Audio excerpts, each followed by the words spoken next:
દેશભક્તિસભર અને રંગારંગ સાંસ્કૃતિક કાર્યક્રમોથી એના ગામ રાષ્ટ્રપ્રેમના રંગે રંગાયું.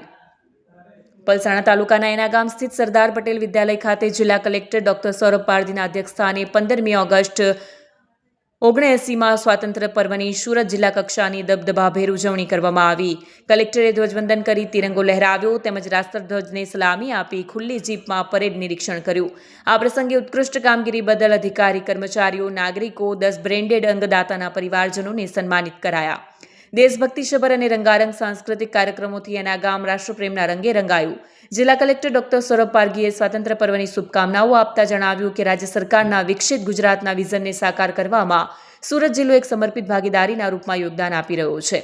સુરત જિલ્લાના અંતરિયાળ ગામો, છેવાડાના આદિવાસી વિસ્તારો સુધી પીવાનું સ્વચ્છ પાણી, સિંચાઈનું પાણી, વીજળી, આરોગ્ય અને શિક્ષણની સવલત થકી વિકાસના ફળો પહોંચ્યા છે.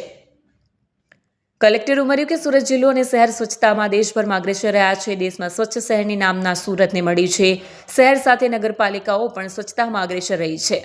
વધુમાં કહ્યું કે રાજ્યની તમામ મહાનગરપાલિકાઓ, શહેરી વિકાસ સત્તામંડળો, જામનગર, ભાવનગર અને જૂનાગઢ વિસ્તાર વિકાસ સત્તામંડળો સિવાયની રાજ્યના તમામ વિસ્તારની ખેતી હેતુ નવી અને અવિભાજ્ય શરત પ્રતિબંધિત સત્તા પ્રકાર અથવા નિયંત્રિત સત્તા પ્રકારની તમામ જમીનો મહેસૂલ વિભાગના ઠરાવથી જૂની શરતની ગણવામાં આવશે, જેનાથી આવી જમીનો માટે તબદીલી કે બિનખેતી હેતુ માટે પ્રીમિયમના હેતુ માટે કલેક્ટરની પરવાનગી લેવાની રહેશે નહીં.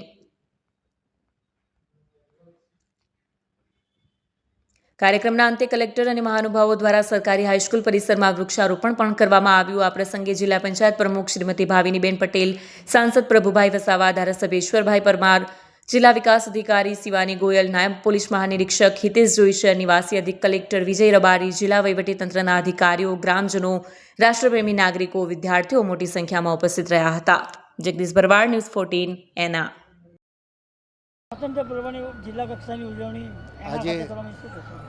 આજે 79માં સ્વાતંત્ર્યતા પર્વની ઉજવણી સુરત જિલ્લા કક્ષાની એના ગામે કરવામાં આવી. બધા જ અધિકારીઓ, પદાધિકારીઓની ઉપસ્થિતિમાં ખૂબ રંગારંગ કાર્યક્રમ આપણે યોજ્યો અને સ્વતંત્રતા સેનાનીઓને નમન કર્યું. બધા જ જે સરકારી યોજનાઓની, સરકારની જે સિદ્ધિઓની માહિતી પણ જે બધે આપ્યું અને બધા જ લોકોએ ખૂબ સારી રીતે જે છે એમાં ભાગ લીધો છે અને આજે ઉજવણી જે છે સંપન્ન કરવામાં આવી.